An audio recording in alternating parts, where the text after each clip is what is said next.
Olá, eu sou Neil Earl. Durante anos, como ministro e como historiador, eu me senti fascinado pelo Oriente Próximo, principalmente como se relaciona com a Bíblia. Sabe, quando pensamos nos lugares onde os eventos da Bíblia ocorreram, nós geralmente pensamos em Belém, onde Jesus nasceu, em Nazaré, onde ele cresceu, ou talvez em Jerusalém, onde ele foi crucificado. Mas muitos eventos famosos da Bíblia tiveram lugar numa terra a centenas de quilômetros de onde Jesus vivia, numa parte do mundo chamada Mesopotâmia. Mesopotâmia significa a terra entre os rios Tigre e o Eufrates. Hoje, muito da antiga Mesopotâmia se encontra nas fronteiras do Iraque moderno. A Mesopotâmia é conhecida como o berço da civilização. Algumas de suas cidades datam do começo do registro da história. Possivelmente a mais famosa seja a Babilônia. Localizada nas margens do Eufrates, a cerca de 100 quilômetros ao sul de Bagdá, a Babilônia teve uma longa e fascinante história. Hoje, a maior parte da antiga Babilônia não passa de um monte de ruínas e de resquícios que se encontram sob as areias do tempo. Por que essa fascinação por um império desfeito há muito e por uma cidade destruída? Bem, há uma história intrigante, e ela é contada através de textos históricos e religiosos que foram descobertos pela arqueologia. Tal informação, reunida à da Bíblia, torna a história da antiga Babilônia uma história importante para nós hoje. Porque na Bíblia, a Babilônia é mais do que apenas um lugar no mapa. A Babilônia simboliza uma ideia, uma filosofia, uma forma de pensamento oposto a Deus. Tal ideologia, baseada no raciocínio humano, no orgulho e na arrogância dos homens, com frequência expressa como um materialismo autoindulgente que ainda está presente entre nós.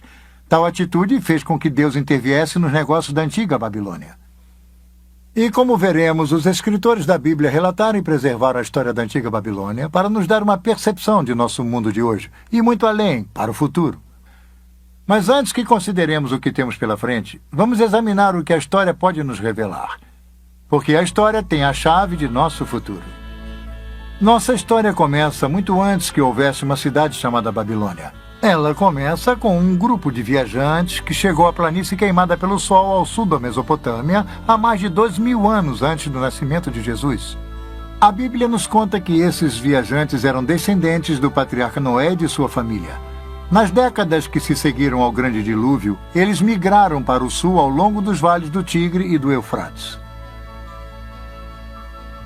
O livro do Gênesis conta que os filhos de Noé se estabeleceram nas planícies de Shinar. Shinar é o nome bíblico da região que foi posteriormente chamada de Babilônia. Hoje é conhecida como o sudeste do Iraque. Deus queria que os filhos de Noé se espalhassem e povoassem a terra. Ao invés disso, desafiadoramente resolveram se unir sob sua própria autoridade. Gênesis 11:4. Eles disseram: venham, edifiquemos uma cidade e uma torre cujo tope chegue até os céus, para que tornemos célebre nosso nome, para que não sejamos espalhados por toda a terra. De acordo com o historiador do século I, Flavius Josephus, o líder dessa gente era Nimrod, o bisneto de Noé. A Bíblia nos conta que Nimrod era um poderoso guerreiro na terra. Sob sua liderança, o povo começou a construir uma grande torre. Nimrod queria criar um embevecimento, um encantamento. Ele queria construir um império. Ele queria manter o povo unido sob sua autoridade. A Torre de Babel, eu acho que ilustra tal propósito com perfeição, porque é exatamente o que eles tentaram fazer. Eles tentaram ser os criadores. Porque quando você para pensar nisso, o Gênesis apresenta a criação em termos de ter sido na forma e na natureza de Deus. E então nos tornamos pequenos criadores. E principalmente em papéis de poder, eles sentiram que haviam se tornado criadores. E se você cria algo e sente que ele é tão superior, que, num certo sentido, você pode quase se ver como sendo uma pessoa destinada, até mesmo divina, como os antigos dirigentes com frequência se viam. Para construir uma torre que chegaria aos céus. Isso não lhe soa familiar? Seria a tentativa antiga da humanidade de atingir o espiritual através do físico. Os artistas ofereceram suas impressões de como essa torre, a famosa Torre de Babel, poderia ter sido. Algumas delas bastante rebuscadas. Provavelmente não passava de um simples monte de tijolos e de terra, não muito diferente das torres mais recentes de templos chamadas ziggurats. Os ziggurats são quadrados na base, com lados inclinados em degraus chegando em cima de um relicário. A planície de Shinar é plana. Uma construção de 30 e poucos metros pode ser vista a quilômetros de distância. A torre medieval de Samarra, por exemplo, localizada no norte de Bagdá, é um minarete espiral com cerca de 50 metros de altura. Sua proeminência através da região serve como um marco direcional conveniente. Na verdade, alguns viajantes medievais achavam que ela fosse a Torre de Babel. A Bíblia nos diz que Deus permitiu que os construtores trabalhassem na torre por uns tempos. Depois ele interveio. Gênesis 11, 5 e 9. E então desceu o Senhor para ver a cidade e a torre que os filhos dos homens edificavam, e disse: Eis que o poro é um, e todos têm a mesma linguagem. Isto é apenas o começo. Agora não haverá restrição para tudo que intentam fazer. Vinde, desçamos e confundamos ali a sua linguagem, para que um não entenda a linguagem de outro. Destarte o Senhor os dispersou dali pela superfície da terra, e cessaram de edificar a cidade. E chamou-se-lhe por isso o nome de Babel, porque ali confundiu o Senhor a linguagem de toda a terra, e dali os dispersou por toda a superfície dela.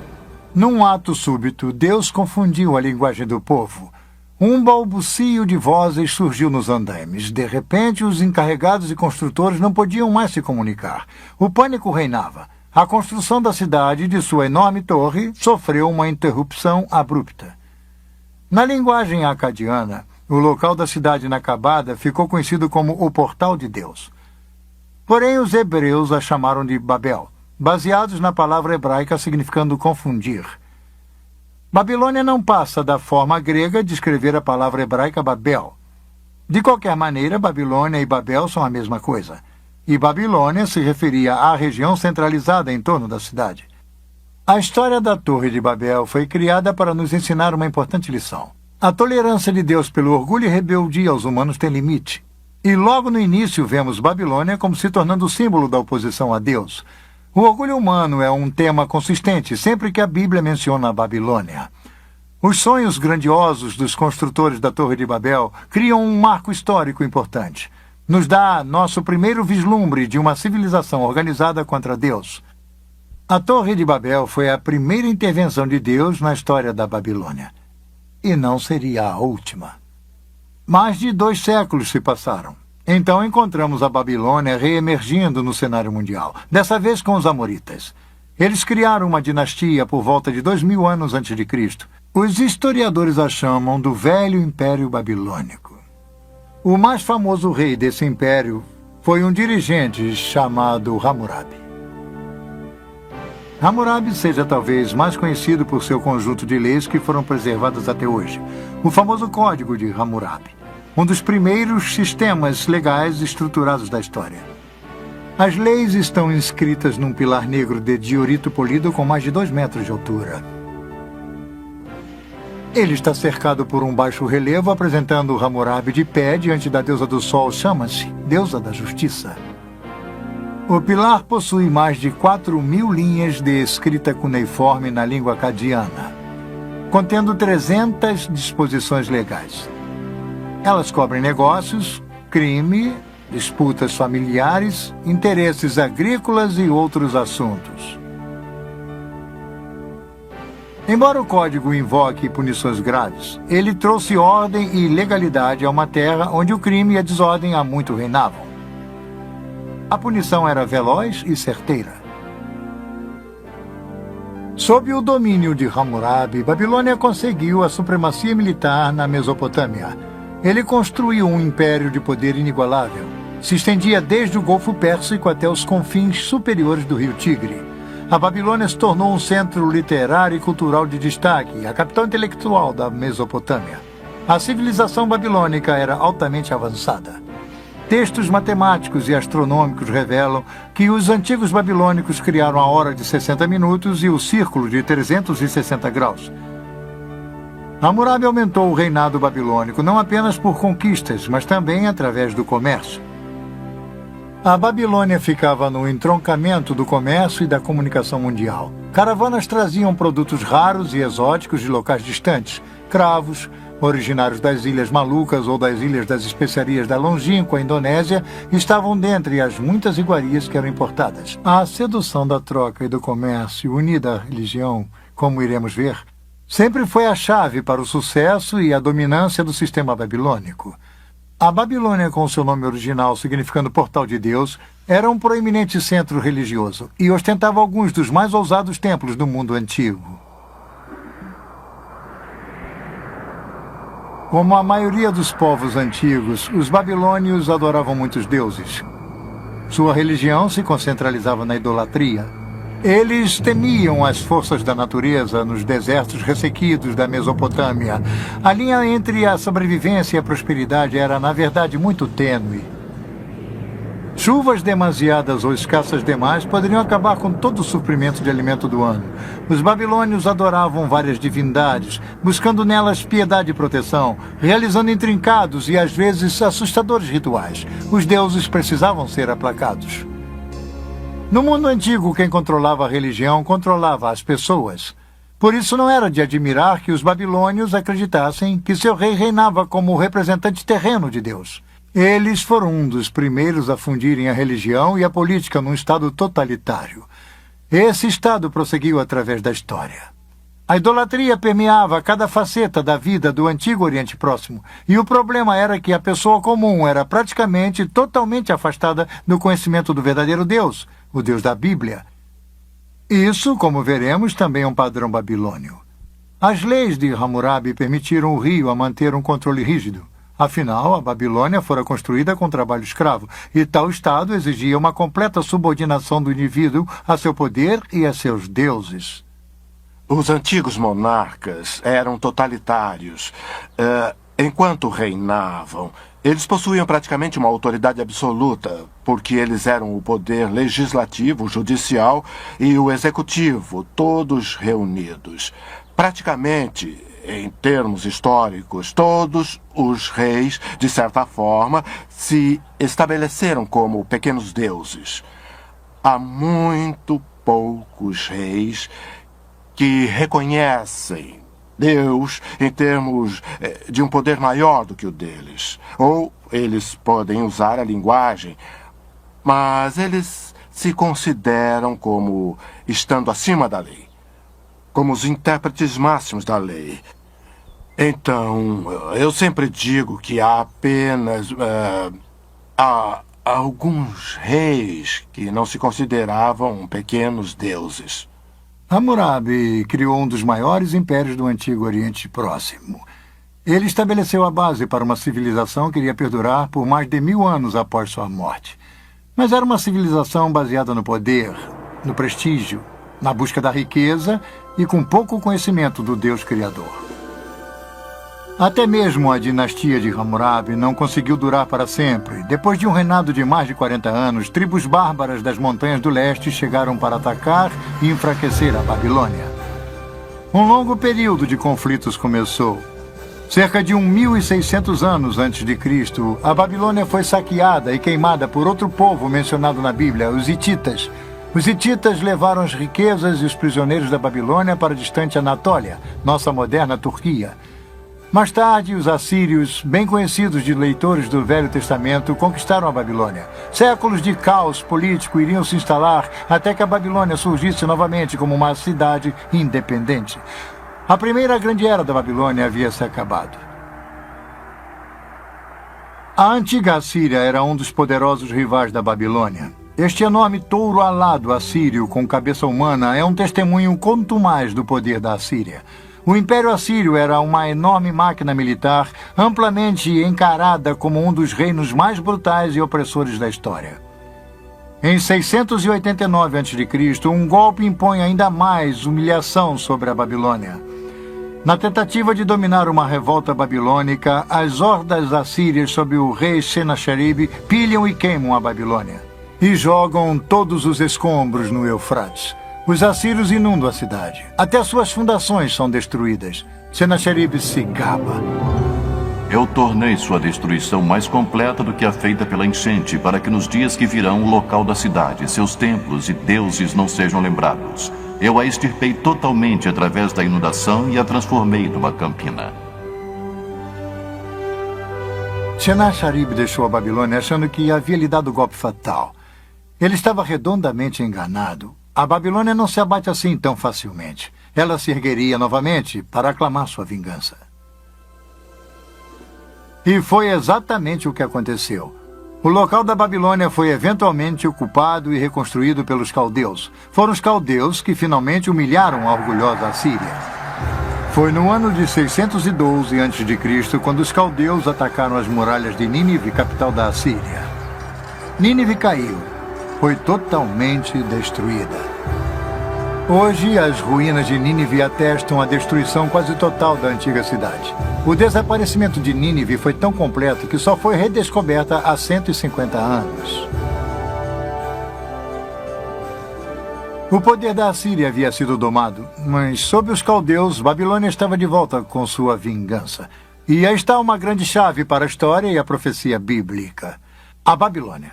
Esta grande cidade, este grande inimigo simbólico de Deus, emerge repetidamente do abismo da destruição. Ela reaparece sempre nos diversos estágios da história, influenciando o curso da civilização. A queda assíria deixou um vácuo que tanto o Egito quanto a Babilônia procuraram preencher. 1000 anos após a Era de Ouro de Hammurabi, a Babilônia finalmente tinha a chance de reganhar a proeminência e o prestígio que um dia foram seus. E estávamos no verão de 605 a.C. Forças babilônias bem armadas realizaram um ataque rápido e decisivo contra os egípcios. Suas forças se confrontaram em Caxemir, ao norte da Assíria. A batalha custou ao Egito seu controle do Oriente Médio. Agora, quase um milênio após Hammurabi, a Babilônia mais uma vez mantinha um poder indiscutível no antigo Oriente Próximo. Sim, a Babilônia estava de volta. Mas será que uma Babilônia ressurgente, reconstruída, poderia evitar a sorte que havia assolado a cidade de Nimrod e o império de Hammurabi? Somente o tempo iria dizer. Babilônia, passado, presente e futuro.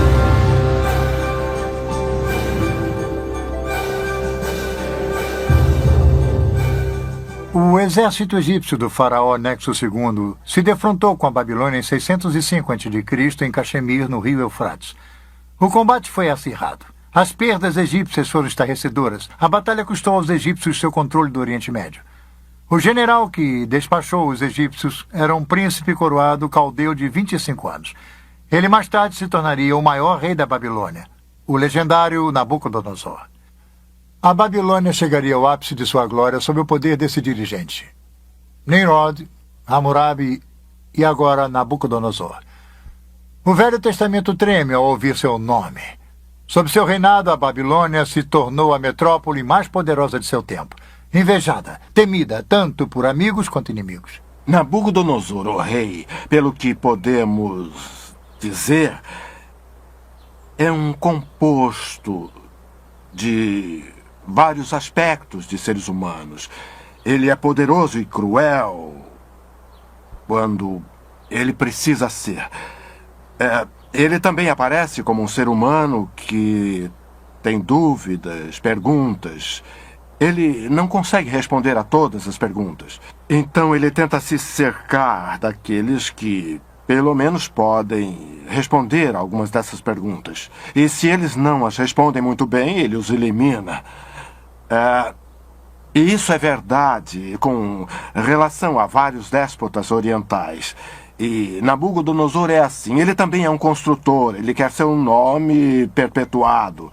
Então ele constrói a Babilônia, mas também constrói fora da Babilônia. Novamente, ele reconstrói templos.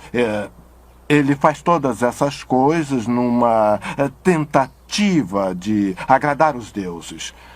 Porque ele não tem certeza do que os deuses irão fazer. Mesmo que ele possa mandar em seres humanos, ele não pode dominar tudo. Então, vemos esse complexo num só indivíduo. Mas não podemos penetrar em sua mente. Somente podemos ver o que ele tentou fazer e criar, e tentar imaginar o que motivou seu temperamento. Foi Nabucodonosor que conquistou Jerusalém em 605 a.C. Durante seu reinado, o reino de Judá foi reduzido a um estado de vassalo. 5 anos mais tarde, contra o conselho do profeta Jeremias, os judeus se rebelaram contra a Babilônia. Nabucodonosor retaliou 2 anos mais tarde, sitiando Jerusalém, a cidade sagrada dos judeus. Jerusalém caiu em 597 a.C. Naquela época, Nabucodonosor levou o monarca judeu, o jovem Joaquim, de volta para a Babilônia. Ele então colocou um rei fantoche, Zedequias, no trono de Judá. Tudo isso é mencionado pelos autores da Bíblia. É interessante notar que alguns desses detalhes são confirmados por inscrições encontradas nas ruínas da própria Babilônia. Este bloco de barro do Museu Britânico, chamado de Crônica de Nabucodonosor, foi traduzido em 1956. Ele registra a derrota dos egípcios em Caxemir em 605 a.C. Nos conta sobre a subida de Nabucodonosor ao poder, menciona a conquista de Jerusalém e a nomeação de Zedequias como rei fantoche em Judá. Esta é uma confirmação surpreendente dos famosos eventos da história bíblica. Mas, uma década mais tarde, a Judéia se rebelaria pela última vez. O rei fantoche de Jerusalém, Zedequias, fez uma trama com os egípcios. Nabucodonosor reagiu com um ataque final devastador. Durante 18 meses, a cidade ficou sitiada. Finalmente, no verão de 587 a.C., Nabucodonosor conquistou e dessa vez destruiu Jerusalém e seu templo. Ele pilhou seus tesouros e levou a maior parte da população restante para a Babilônia.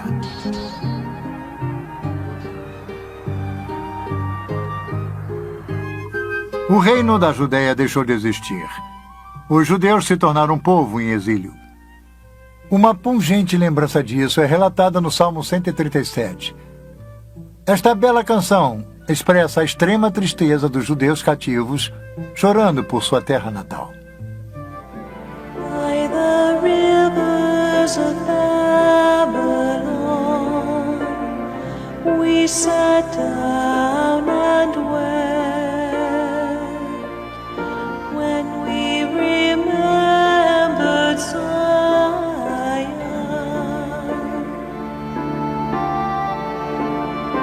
If I forget you, O Jerusalem, may my right hand forget its skin. May my tongue cling to the roof of my mouth. If I do not remember you, if I do not consider Jerusalem my highest joy.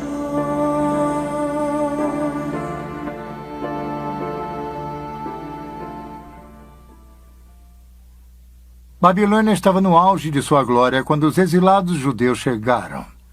Os cativos da Babilônia ficaram pasmos quando a viram.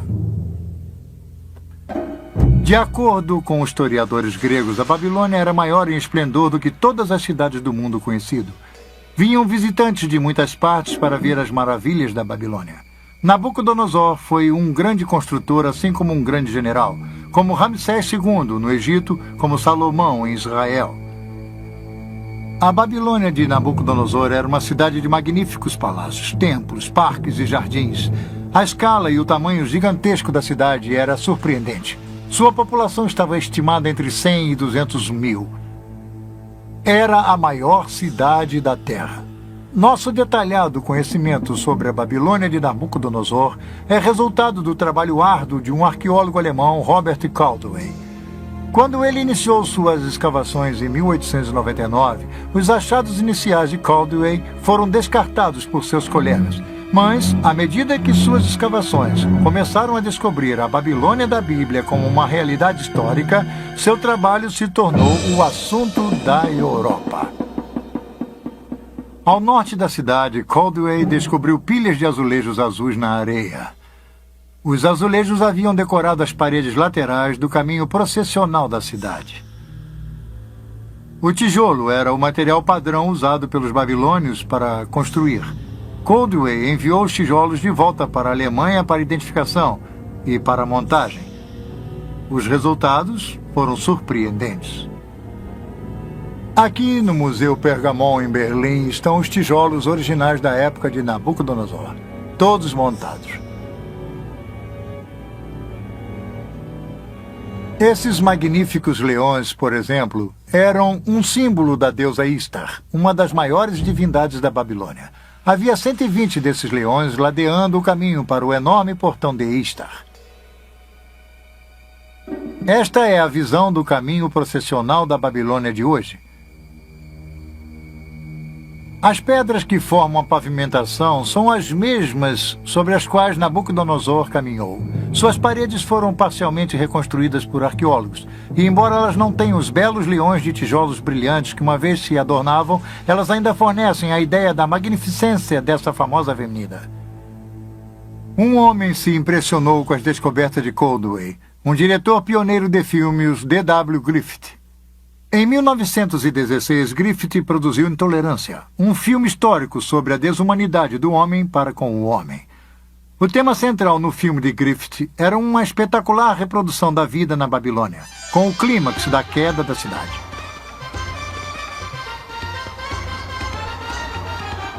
No filme, Griffith traz de forma mágica para a tela a magnificência e a grandiosidade da Babilônia de Nabucodonosor, uma cidade que havia sido enterrada durante 25 séculos.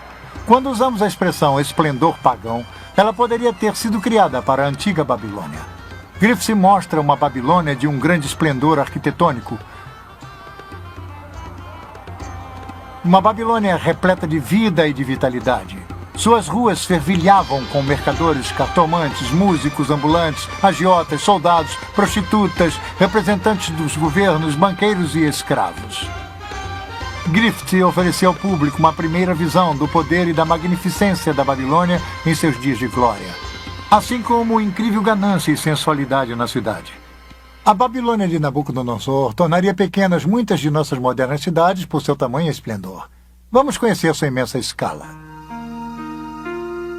A Babilônia tinha um formato quase quadrado, dividido ao meio pelo rio Eufrates.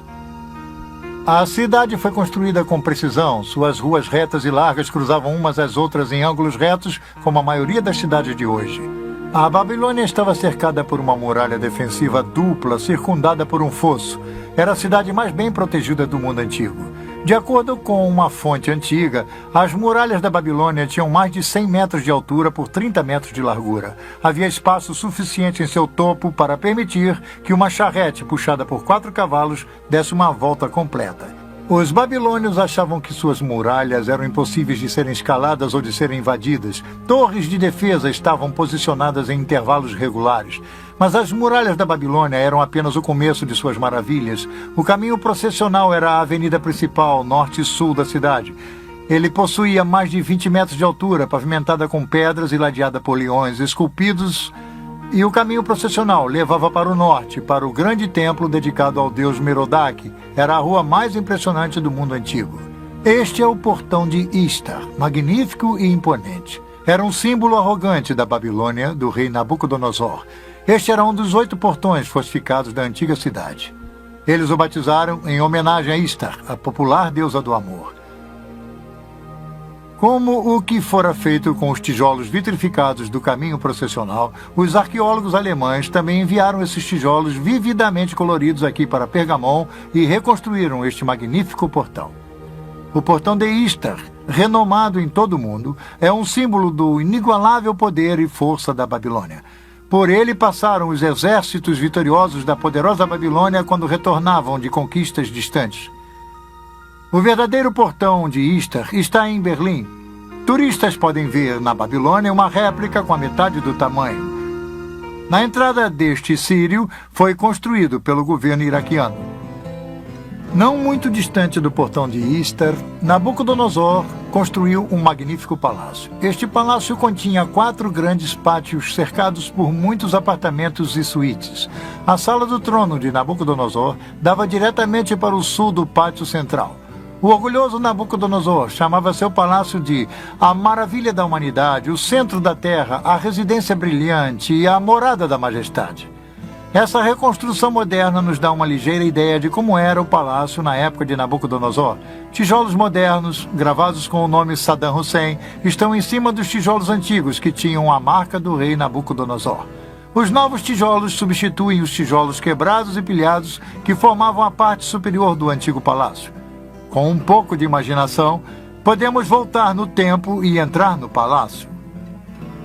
Passar pela entrada principal, cruzar o pátio leste para um segundo pátio e então para o grande pátio central.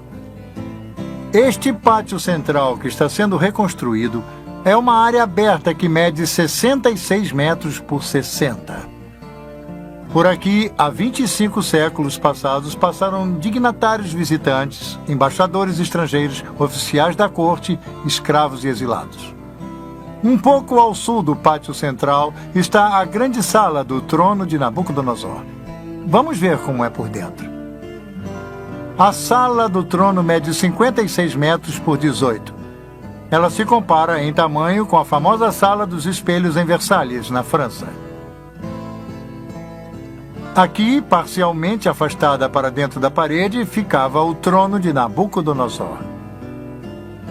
No Museu Pergamon de Berlim, há uma reconstrução de um friso de tijolo vitrificado das paredes da Sala do Trono. Ela nos dá uma ideia da magnificência da arquitetura e da decoração do Palácio Real em seus dias de glória. Que lugar ele deve ter sido? O efeito devia ser surpreendente. E aí está a questão. A obra pública de Nabucodonosor foi realizada para gravar a glória de Babilônia e de seus deuses na mente de todos. Ligeiramente a oeste do palácio, ao longo do rio Eufrates, estão os famosos Jardins Suspensos da Babilônia, uma das 7 maravilhas do mundo antigo. Diz-se que Nabucodonosor construiu o Jardim Suspenso, na verdade um jardim em terraços, para agradar sua esposa favorita. Essa jovem rainha, desacostumada com o calor da baixa planície da Mesopotâmia, sentia a falta do frescor das montanhas e das florestas de sua terra natal. Muitos arqueólogos acreditavam que os jardins suspensos estariam situados perto do portão de Istar. E foi lá, no canto nordeste do palácio, perto do portão Istar, que o professor Caldwell havia descoberto uma estrutura incomum. Era uma cripta subterrânea consistindo de uma série de 14 cofres em arcas. Perto havia um poço singular com 3 vãos. Caldwell e outros arqueólogos concluíram que os cofres foram construídos para suportar um peso enorme, possivelmente as fundações para a construção dos jardins suspensos. Mas hoje em dia, muitos arqueólogos acreditam que as câmaras fechadas serviam como depósito e complexo administrativo. Os jardins então teriam, de forma mais lógica, sido construídos do outro lado do palácio, mais perto do rio. Imaginem o que era. A Babilônia estava em seu zênite. Suas muralhas altas mostravam brasões com os símbolos coloridos de um grande império. Babilônia era impressionante, mas também era notória por sua decadência e por sua sensualidade. Afastada do verdadeiro Deus, viciada ao comércio e à idolatria, a decadência mora e a corrupção em Babilônia chegaram a um tal nível que ela se tornou conhecida como o Poço do Vício. Essa seria uma distinção e tanto, principalmente com o clima licencioso que dominava o antigo Oriente Próximo. Novamente vemos a Babilônia como um símbolo de tudo que é oposto aos caminhos de Deus. Obcecado por seus prazeres malévolos e repleto de orgulho por seus grandes feitos, o povo da Babilônia, assim como seu rei, se encaminharam para o seu dia de ajuste de contas. É fácil ver como as pessoas podiam ser seduzidas pela riqueza, poder e pela visível sensualidade da Babilônia de Nabucodonosor. Através da riqueza e das atrações comerciais da Babilônia, o povo do Antigo Oriente Próximo era atraído a servir aos deuses da Babilônia, Merodach e Istar. Como veremos a seguir, a cidade da Babilônia, conforme descrita no livro do Apocalipse, também é uma mistura de idolatria e poder comercial. Outro marco dominante da Babilônia de Nabucodonosor era uma torre de 7 estágios ou um zigurat. Esta grande edificação julga-se ter sido construída no local da Torre de Babel original, feita por Nimrod. O zigurat estava localizado a cerca de 800 metros ao sul do Palácio Real. Com quase 100 metros de altura, tinha mais ou menos a mesma altura que a Estátua da Liberdade no porto de Nova York. Os babilônios a chamavam de Etemenanque, a casa da fundação dos céus e da terra. Ela possuía em seu topo um templo coberto com tijolos brilhantes azuis. Nabucodonosor se gabava. Eu ergui o pináculo da torre de estágios para que seu topo rivalize com os céus. A atitude de Nimrod estava viva e presente. Nada mais resta do zigurat hoje em dia, somente os resquícios de tijolos de sua base. A torre foi há muito tempo pilhada em seus tijolos e agora é simplesmente um buraco no chão. Oposto ao zigurat havia um enorme templo, o Templo de Merodach. Ele abrigava uma grande estátua de Merodach que diz-se era feita com 22 toneladas de ouro. Ele era comumente chamado de Bel, significando Senhor. Do relicário de Merodach, Nabucodonosor espalhou o conhecimento de Bel através do Antigo Oriente Próximo. Este é um dos motivos pelo qual o profeta Jeremias cita Merodach numa profecia que predizia a queda da Babilônia. Jeremias 52. A Babilônia será tomada, Bel está confundido e Merodach abatido. Cobertas de vergonha estão as suas imagens e seus ídolos tremem de terror. Porque do norte subiu contra ela uma nação que tornará deserta a sua terra e não haverá quem nela habite. Assim, os homens como os animais fugiram e se foram. A Babilônia parecia inexpugnável. Seu poder e sua riqueza dominavam o Antigo Oriente Próximo, mas igualmente sua crueldade e sua luxuriante idolatria. Como vimos na Torre de Babel, Deus não tolera para sempre o orgulho e a arrogância dos humanos. Em sua piedade, Deus tentou avisar Nabucodonosor. O rei começou a ter sonhos perturbadores, mas eram sonhos de aviso do próprio Deus Criador. Nabucodonosor não sabia o que estava acontecendo, nem ninguém em sua corte, a não ser uma pessoa, um jovem judeu cativo, um homem de Deus chamado Daniel. Babilônia, passado, presente e futuro.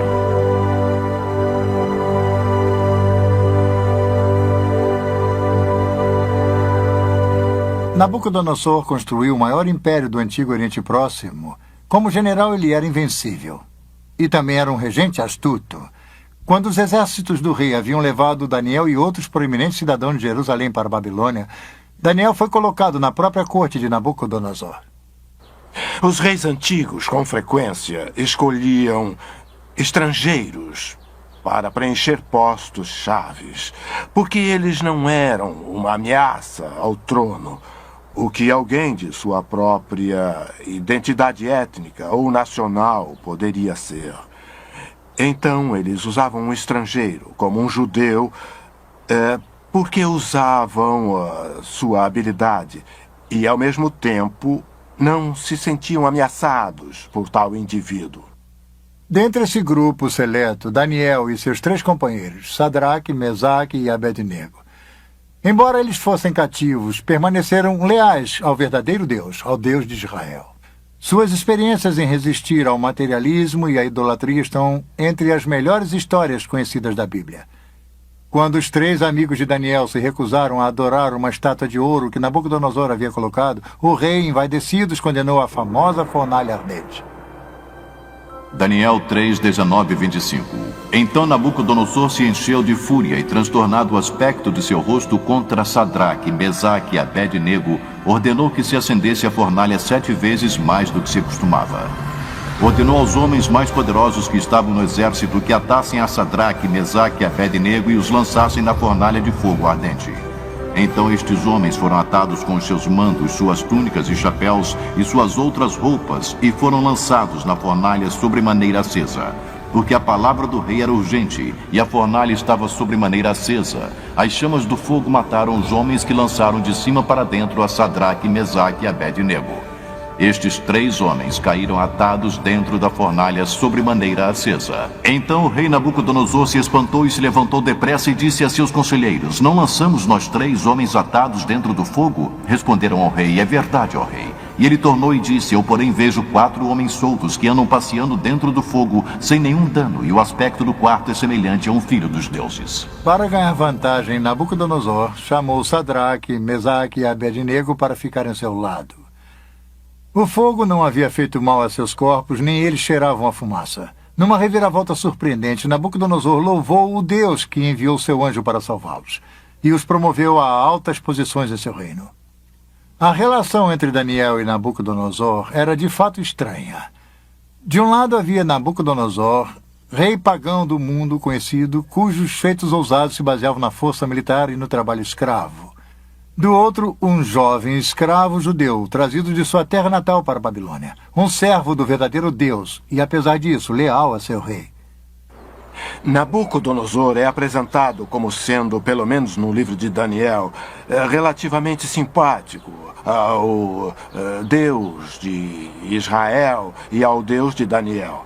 Mas dizer que Nabucodonosor era alguém que havia colocado sua fé no Deus de Israel e de Daniel, eu diria que não. Esses reis antigos eram grandes políticos e eles tomavam decisões a esse respeito que eram tomadas, eles achavam, a seu próprio favor. Foi quando Daniel se encontrava preso na Babilônia que ele e o rei começaram a ter sonhos perturbadores e visões. Deus estaria fornecendo aos dois uma visão do futuro. O 2º capítulo do livro de Daniel registra um sonho particularmente perturbador de Nabucodonosor. Daniel o descreve. Daniel 2, 32 e 35. Tu, ó reis, estava vendo, e eis que aqui uma grande estátua, esta que era imensa e de extraordinário esplendor, estava em pé diante de ti, e a sua aparência era terrível. A cabeça era de fino ouro, o peito e os braços de prata, o ventre e os quadris de bronze. As pernas de ferro, os pés em parte de ferro, em parte de barro. Quando estavas olhando, uma pedra foi cortada sem auxílio de mãos, feriu a estátua nos pés de barro e ferro e os esmiuçou. Então foi juntamente esmiuçado o ferro, o barro, o bronze, a prata e o ouro, os quais se fizeram como a palha das eiras no estio, e o vento os levou, e deles não se viram mais vestígios. Mas a pedra que feriu a estátua se tornou uma grande montanha que encheu toda a terra.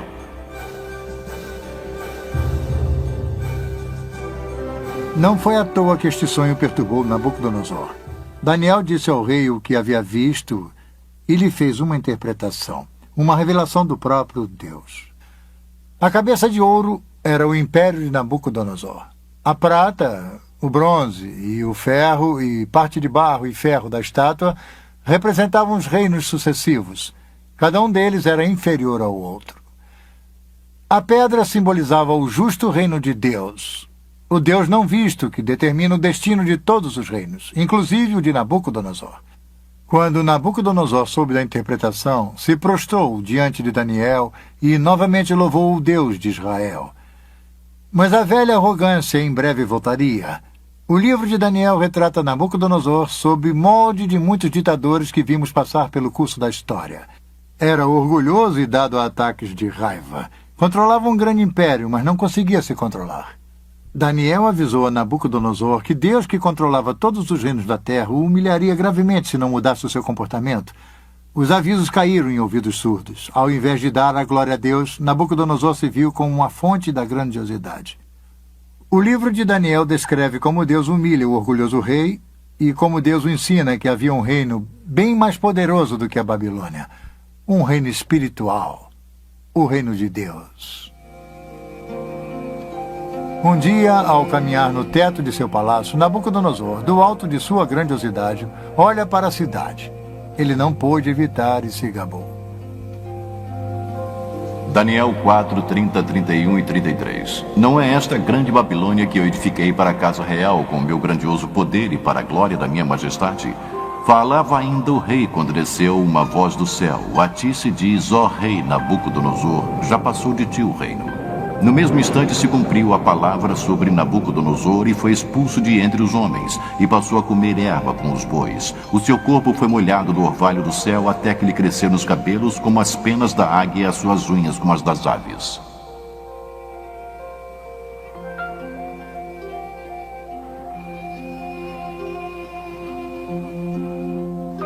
Ele foi vencido pela insanidade. Durante 7 anos se comportou mais como uma fera selvagem do que como ser humano. No final de 7 anos, a mente de Nabucodonosor se recuperou, mas a experiência havia lhe ensinado uma lição primordial. E talvez a lição mais importante do livro de Daniel. Deus, e não pequenos príncipes, mantém a autoridade suprema sobre este mundo. A Bíblia registra o aviso de Nabucodonosor àqueles que o seguirem em posição de poder e de autoridade. Quer fosse num gabinete ou numa sala de reuniões, seus conselhos deveriam ser seguidos por todos nós. Daniel 4, 34, 35 e 37. Mas ao fim daqueles dias, eu, Nabucodonosor, levantei os olhos ao céu, tornou-me a vir o entendimento.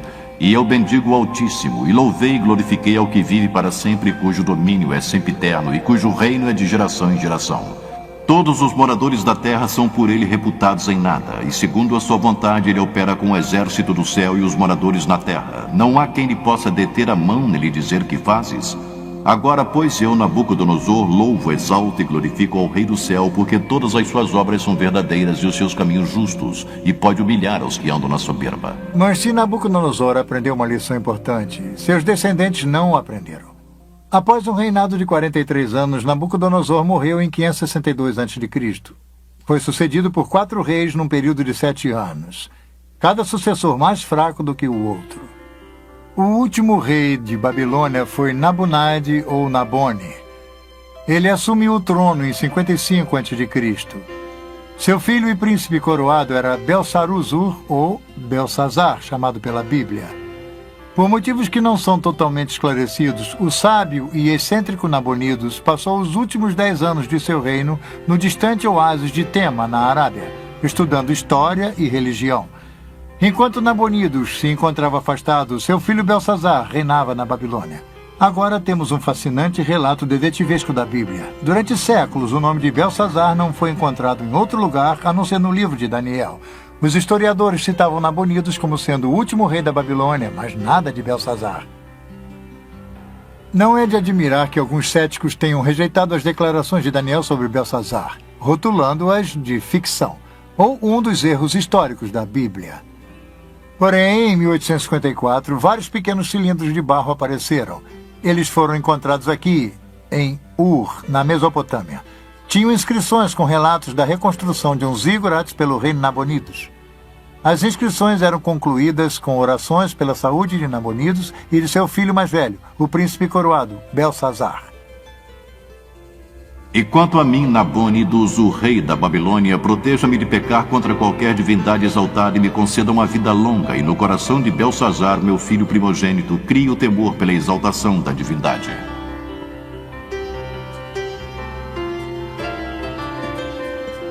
Tal achado arqueológico é importante para a história de Daniel, porque a inscrição esclarece o comando de Belsazar no 5º capítulo, versículo 29 de Daniel. É aí que Belsazar proclama Daniel como o 3º maior regente do reino. Nabonidos era o 1º, Belsazar o 2º e Daniel o 3º. Este é um exemplo notável da precisão da Bíblia. Foi durante o reino de Belsazar que Deus deu a seu profeta Daniel outra importante visão. Novamente, ele avistou um quadro profético. Daniel viu uma sucessão de impérios que iriam controlar o antigo Oriente Próximo a partir de seus dias. Daniel 7, 3 e 7. 4 animais grandes diferentes uns dos outros subiam do mar. O primeiro era como leão e tinha asas de águia. Enquanto eu olhava, foram-lhe arrancadas as asas. Foi levantado da terra e posto em 2 pés como homem, e lhe foi dada a mente de homem. Continuei olhando, e eis aqui o segundo animal, semelhante a um urso, o qual se levantou sobre um dos seus lados. Na boca, entre os dentes, trazia 3 costelas e lhe diziam: levanta-te, devora muita carne. Depois disto, continuei olhando, e eis aqui outro, semelhante a um leopardo, e tinha nas costas 4 asas de ave. Tinha também este animal 4 cabeças, e foi-lhe dado domínio. Depois disto, eu continuava olhando nas visões da noite, e eis aqui o quarto animal, terrível, espantoso e sobremodo forte, o qual tinha grandes dentes de ferro. Para nós que vivemos no século XX, a descrição de feras estranhas pode parecer curiosa ou bizarra, mas para os antigos, criaturas que pareciam mistura de feras eram bem mais familiares. Surge então um ponto importante para entender a profecia. Alguns intérpretes bíblicos cometem o erro de tentar explicar o simbolismo bíblico sem referência ao background histórico do livro. Especulações elaboradas são necessárias. Para evitar essa armadilha, é essencial determinar o significado de um capítulo ou de um texto em seu ambiente natural. O importante é o que isso significou para as pessoas que ouviram pela primeira vez. Este é um princípio sólido para um bom estudo bíblico. Para as pessoas do tempo de Daniel, animais compostos tinham um significado. Vivendo e trabalhando na Babilônia, Daniel via essas descrições todos os dias. Vamos pegar, por exemplo, o famoso dragão de Merodach. Era o tema de decoração preferido da cidade, utilizado por artistas para ornamentar o portão de Istar. É uma fera híbrida ou composta. Tem as patas dianteiras de um felino, as patas traseiras têm garras como uma ave de rapina, a cabeça tem 2 chifres como uma víbora árabe com chifres, e o rabo termina num ferrão de escorpião. Essas estranhas feras místicas tinham um significado religioso importante para os antigos babilônios. Então, quando Daniel registrou os animais estranhos em sua visão, no capítulo 7, ele se deu conta que a visão iria ser significativa para a Babilônia. Um anjo explicou a Daniel que as 4 bestas eram os 4 impérios que iriam dominar o Antigo Oriente Próximo. O leão alado significava a própria Babilônia. De forma interessante, o leão da Babilônia é encontrado até hoje no antigo local da cidade. Em 1776, depois de Cristo, aldeões do Iraque descobriram este monumental leão de basalto. Isto confirma que o leão era o símbolo da deusa Istar e da própria Babilônia. O leão está de pé sobre um inimigo caído, preso embaixo de suas patas. As costas do leão têm marcas indicando que seriam para as celas de Istar.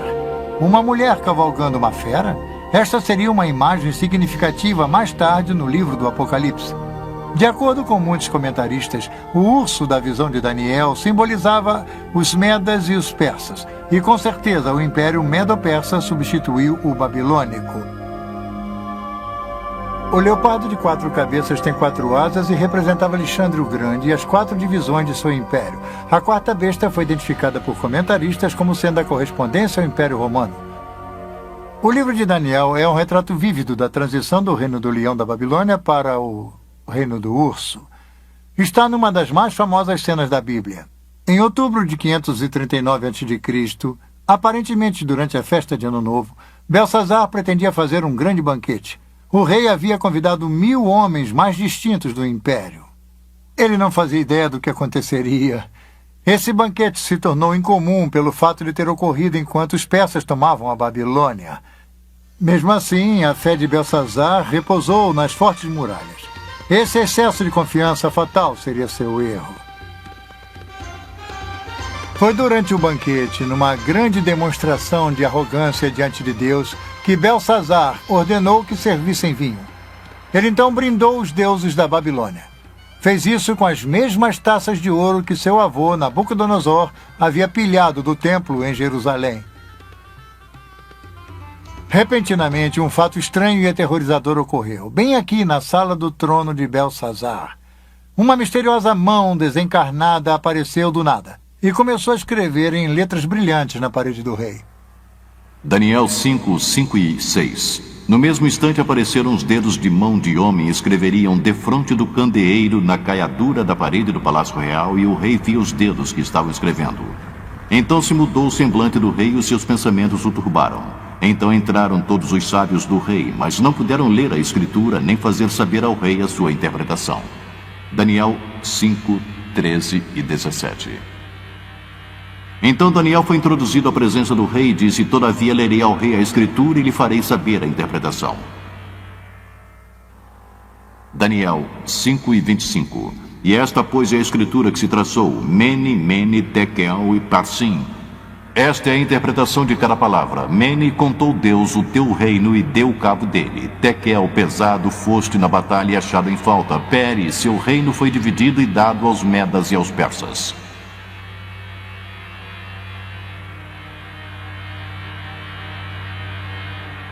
Literalmente, as palavras Mene, Tekel e Peres eram os nomes de pesos comuns babilônicos.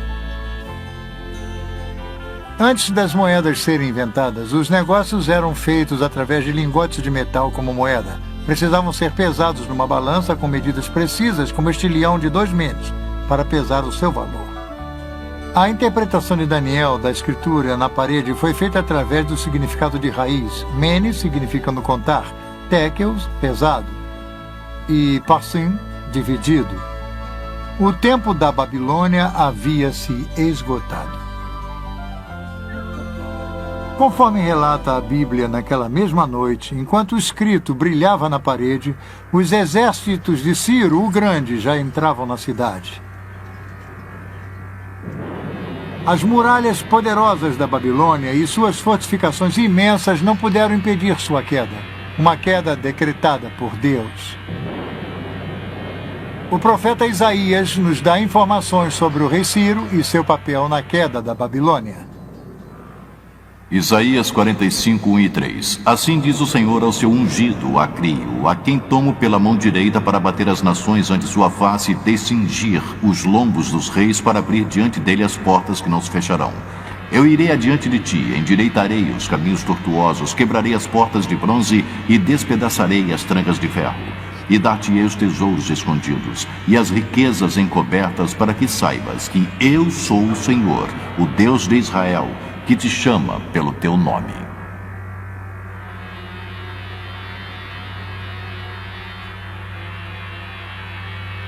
A Escritura nos dá a ideia da forma surpreendente com que Ciro capturou a Babilônia.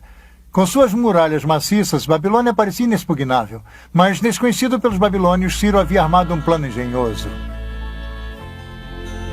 A Bíblia não fornece os detalhes, mas é descrito em grande detalhe pelos antigos historiadores Heródoto e Xenofon. Enquanto Belsazar festejava, tropas persas estavam ocupadas rio acima, desviando o curso do rio Eufrates. O rio normalmente fluía por baixo dos portões maciços e entrava pela cidade. Aí os persas cavaram um canal. Isso redirecionou o rio para um velho leito. O Eufrates começou a ficar mais baixo, permitindo que os persas atravessassem por baixo dos portões e entrassem na Babilônia. Relatos nos contam que Ciro colocou um espião na cidade, e naquela noite ele destrancou os portões da muralha interna. Através desses portões, o exército de Ciro entrou na cidade e os babilônios foram totalmente surpreendidos.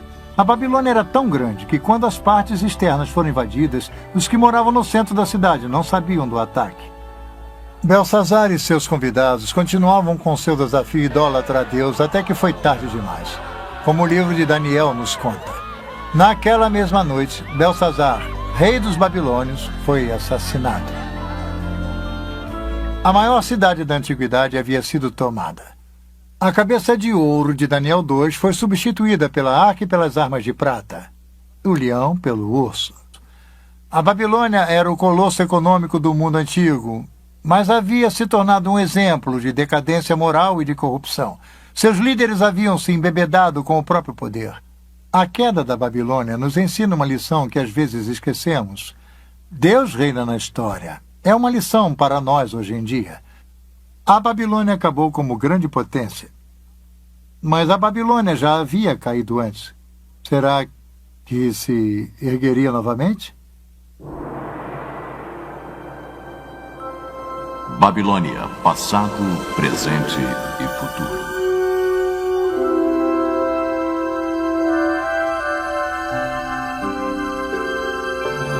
Nós seguimos a ascensão e queda da Babilônia, desde Nimrod a Belsazar. Belsazar foi o último rei da Babilônia, mas a cidade em si continuou sob domínio dos persas. E então, um pouco mais de 200 anos mais tarde, Alexandre o Grande, em sua busca de conquistar o mundo, derrotou os persas e conquistou a Babilônia. Alexandre estava enfeitiçado pela ideia da Babilônia. O pensamento de que todo o mundo poderia ser unificado sob uma civilização, uma cidade, um homem. Mas os sonhos de Alexandre de uma unidade mundial morreram com ele na Babilônia em 323 a.C., no próprio trono de Nabucodonosor. Nos anos que se seguiram, a cidade começou a se deteriorar. Na época de Jesus, os palácios e templos da Babilônia já haviam sucumbido. Tempestades de areia haviam enterrado os parques e aquedutos, até mesmo o Eufrates havia mudado de curso. Um imperador romano visitou a Babilônia 85 anos após a morte de Jesus e não encontrou nada além de seixos, pedras e ruínas. Hoje, o superpoder do mundo antigo jaz desolado e esquecido. Seus palácios, templos, parques e jardins, suas ruas e avenidas largas são apenas pós e escombros. Tijolos partidos com o nome de Nabucodonosor estão jogados aos montes pelo local. Somente uma pequena parte do que um dia foi uma grande cidade foi restaurada como parque arqueológico, e mesmo assim apenas em parte. A maior parte da vasta metrópole permanece um deserto abandonado, não sendo mais a cidade viçosa de seus dias de glória. Ela jaz desocupada, abandonada e esquecida. Isaías 13, 19 e 20. Babilônia, a joia dos reinos, a glória e orgulho dos caldeus, será como Sodoma e Gomorra quando Deus as transtornou. Nunca mais será habitada, ninguém morará nela de geração em geração.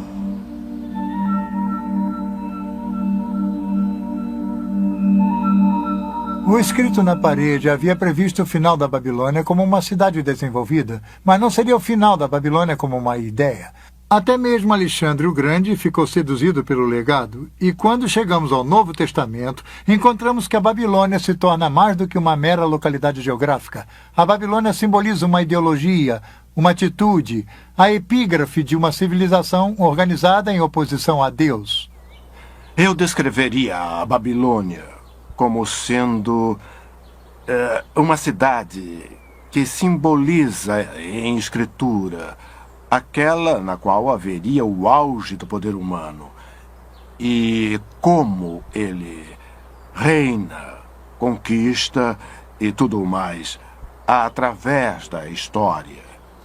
Mas, em resumo, como seus regentes eram corruptos, ela, na verdade, tem o que merece no curso da história humana, porque aqueles que a governaram se consideravam pequenos deuses. Aí é que está a questão. Em todas as épocas, o povo de Deus viveu em meio a uma Babilônia espiritual, um mundo sem Deus. Em tal mundo, um mundo em busca do físico e do material, motivado pelo lucro, pouco se tem pensado ao reino espiritual, ao reino de Deus. Isso seria, como vimos, o padrão babilônico. E, nesse sentido, a Babilônia continua presente. Quando o Novo Testamento quer retratar o mal e o desafio a Deus até suas últimas consequências, usa a expressão que agora podemos muito bem relacionar a Babilônia a Grande. A expressão é encontrada no último livro da Bíblia, o misterioso Apocalipse ou o livro das profecias.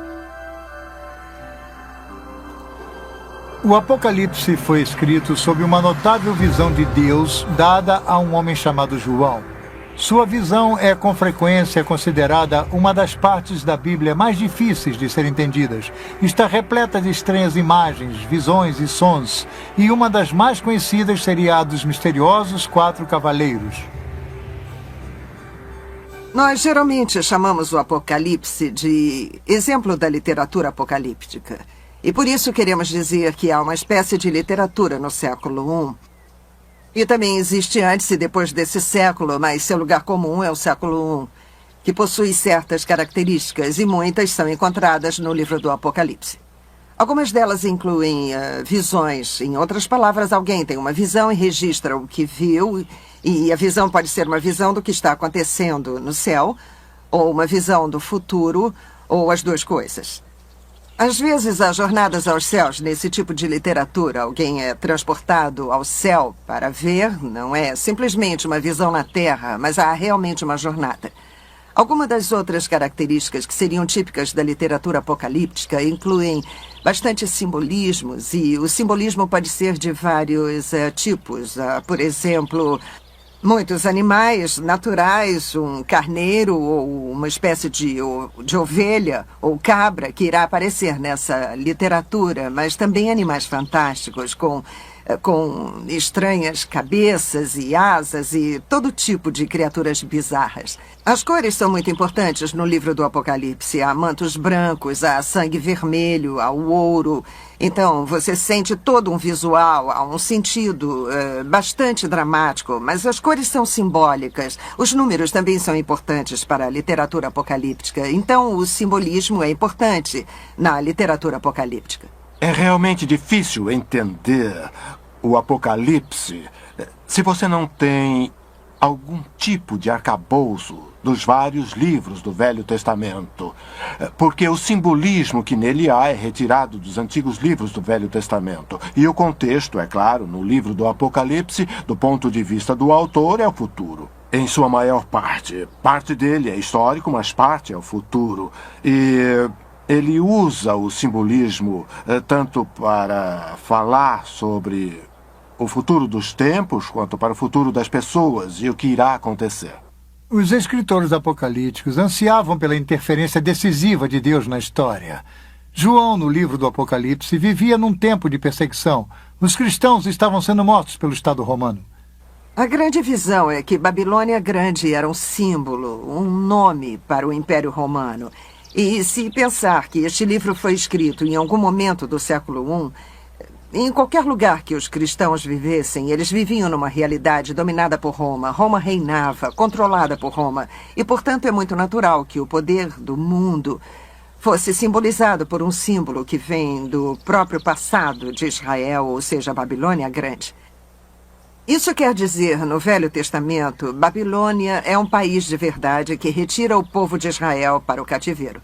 E eu acho que o autor do livro do Apocalipse reaplica, então, o símbolo como um aviso aos cristãos de que Roma de hoje pode oferecer o mesmo tipo de ameaça, talvez não um cativeiro físico, mas pode ser um perigo real para o povo de Deus. Então há uma espécie de recorrência ou uma natureza temporal nesse símbolo. A atitude de Babilônia Grande é atemporal e penetrante. É uma atitude de oposição a Deus e aos ensinamentos de Jesus Cristo. A atitude é insidiosa porque a riqueza e a prosperidade eram atraentes do lado de fora. Por isso, as referências à Babilônia Grande nos capítulos 17 e 18 do livro do Apocalipse têm muita importância para nós hoje. Apocalipse 17, 3 e 4. E vi uma mulher montada numa besta escarlate, besta repleta de nomes de blasfêmia, com 7 cabeças e 10 chifres. Achava-se a mulher vestida de púrpura e de escarlate, adornada de ouro, de pedras preciosas e de pérolas. Na sua fronte estava escrito um nome, mistério, Babilônia a Grande, a mãe das meretrizes e das abominações da terra. Então o anjo me disse, a mulher que viste é a grande cidade que domina sobre os reis da terra.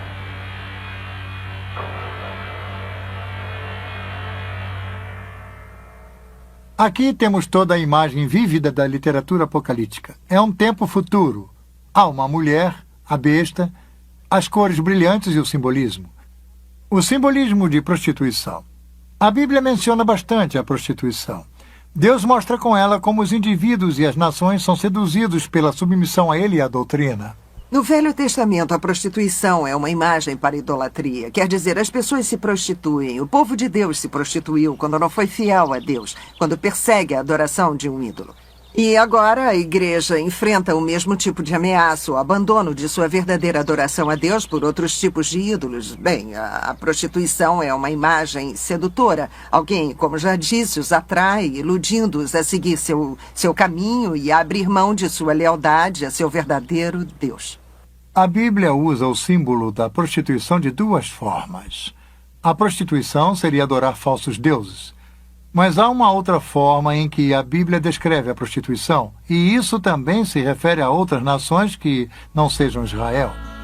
Mas conforme um estudioso do Novo Testamento, George Eldon Ladd, explica, a prostituição também significa a prostituição de tudo para o ganho comercial.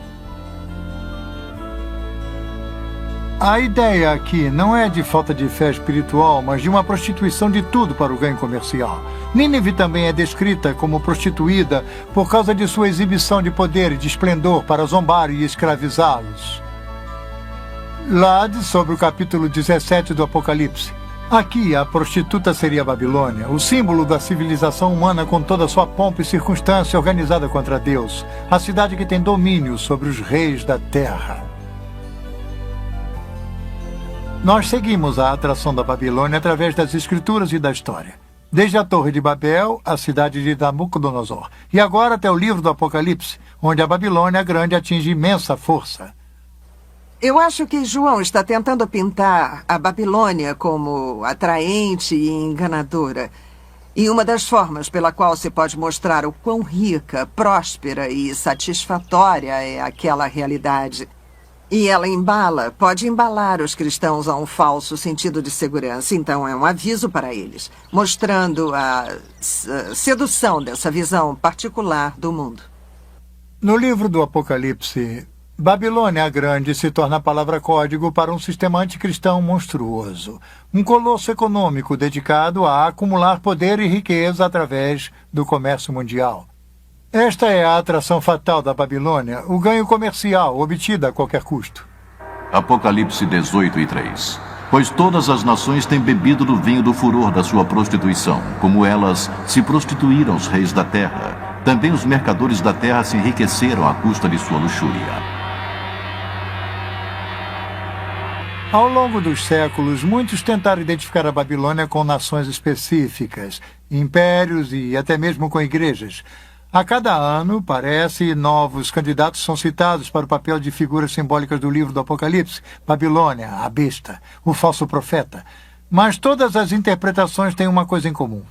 Todas estão erradas. A história da interpretação do livro do Apocalipse é bastante interessante porque quase toda geração de cristãos que a lê sente que é o endereçado direto daquele livro. A Babilônia é tal entidade, ou é tal igreja, ou tal império. Por várias vezes, as pessoas previram o final dos tempos. E então, elas tiveram que mudar de ideia, rever, refazer, ou talvez tenhamos lido de forma errada, talvez tenhamos lido errado. Este refrão é repetido várias vezes, não apenas no século XX, mas toda a história, a leitura desse livro demonstra que nós estivemos errados repetitivamente. Agora, isso nos deve revelar que é muito perigoso tirar conclusões apressadas sobre ser dogmático, sobre o que ou quem é Babilônia quando os eventos aconteceram.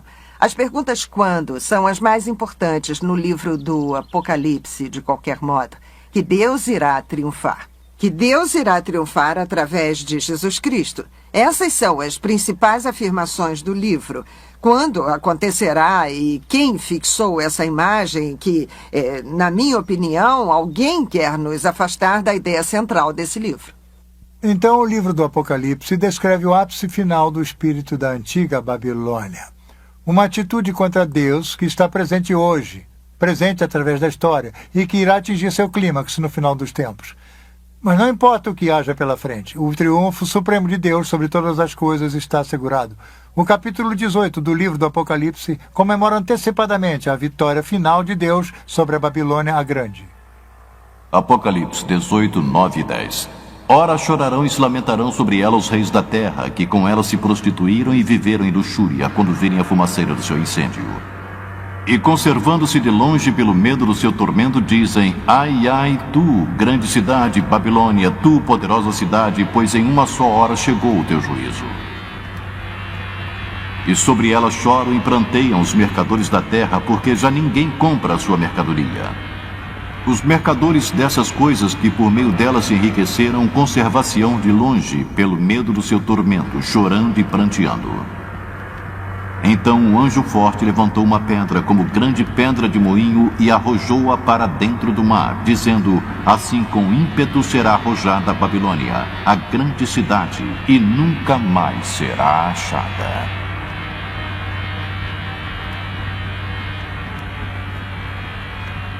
Sim, a história da Babilônia é uma história racional.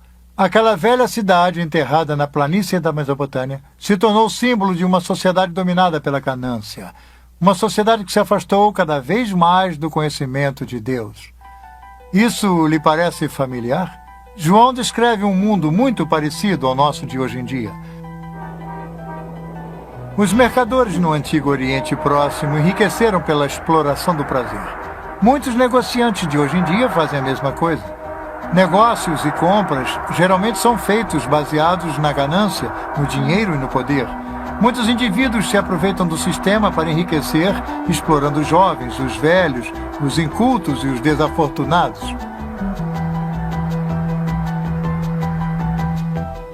Os cristãos não estão imunes às seduções do sistema babilônico. Somos avisados sobre o logro do dinheiro, das riquezas, do poder e do prazer. Nós devemos viver, no entanto, de acordo com os ensinamentos de Jesus. E tais ensinamentos incluem servir, dar e repartir. É por isso que João nos avisa: retirai-vos dela, povo meu, para não serdes cúmplices em seus pecados e para não participardes dos seus flagelos. O Novo Testamento está cheio de avisos contra os peritos e o engodo do materialismo. As riquezas levam a um falso sentido de segurança. Jesus disse: não se pode servir a dois senhores, não se pode servir a Deus e ao dinheiro. E no livro do Apocalipse, é claro, a Babilônia é retratada como extremamente rica. E aí está, Deus ou dinheiro. Então tudo faz parte do quadro, parte das armadilhas, e o tom materialista também faz parte disso. Na sequência de tempo do livro do Apocalipse, Babilônia é destruída. Mas a boa nova é que não é o fim do mundo. Não é mesmo. Na visão de João, é o começo do domínio dos santos sobre Jesus Cristo. Então, o Apocalipse oferece esperança. É uma visão de vitória. A vitória de Jesus sobre todos aqueles que se opõem ao reino de Deus. Dizer que o livro do Apocalipse é uma visão da vitória de Jesus Cristo é, na verdade, um ótimo resumo.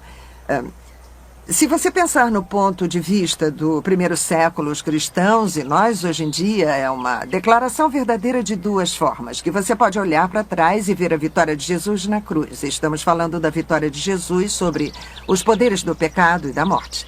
E é precisamente essa vitória que garante a vitória futura e nos dá a esperança para um futuro. Então, sim, uma vitória final de Cristo é uma boa forma de resumir o livro, mas você tem que lembrar que ela começou quando Deus fez aquilo com Cristo na cruz. Nossa história nos levou de Nimrod a Nabucodonosor, ao presente e ao futuro. Nós vimos o legado da Babilônia. Tem sido um padrão familiar que vimos se tecendo ao longo da história. Essa atitude de Babilônia está presente hoje. Então somos desafiados a que reino iremos servir? Ao reino de Deus ou da Babilônia? A Deus ou ao dinheiro?